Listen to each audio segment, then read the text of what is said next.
சற்று முன்பு கிடைத்துள்ள முக்கிய செய்தி, ஈரோடு கிழக்கு இடைத்தேர்தலில் நாம் தமிழர் கட்சிக்கு மைக் சின்னம் ஒதுக்கீடு செய்யப்பட்டிருக்கின்றது.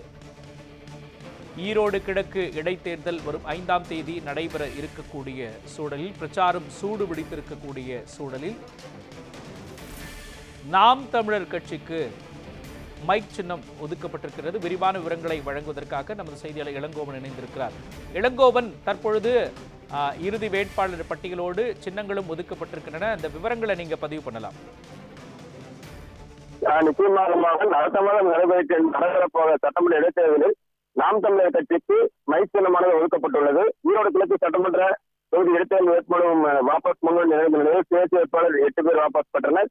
ஈரோடு கிழக்கு சட்டமன்ற தொகுதி 2வது முறையாக அடுத்த மாதம் தேர்தல் நடைபெறுகிறது. இந்த தேர்தல் தேர்தல் நடத்த விதிமுறை கடைபிடிக்கப்பட்டு 2,26,433 வாக்காளர்கள் வாக்களிக்கும் வகையில் தேர்தல் பணியானது நடைபெற்று வருகிறது. இந்த இடைத்தேர்தலில் திமுக வேட்பாளர் சந்திரகுமார், நாம் தமிழர் சீதலட்சுமி மற்றும் சுயேட்சை என 57 வேட்பாளர் தாக்கல் செய்த மனுக்கள் மீது கடந்த 18ஆம் தேதி வேட்புமனு ஏற்றுக்கொள்ளப்பட்டது. மாலை 3 மணி வரை நிறைவடைந்த 8 பேர் தங்கள் வேட்புமனுவை வாபஸ் பெற்றனர். இதனால் இந்த தேர்தலில் திமுக மற்றும் நாம் தமிழர் சேர்த்து 47 பேர் போட்டியிட உறுதியாகியுள்ளது.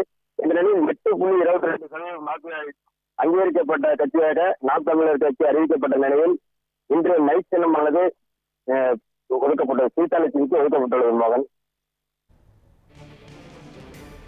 விவரங்களை வழங்கியதற்கு நன்றி இளங்கோவன்.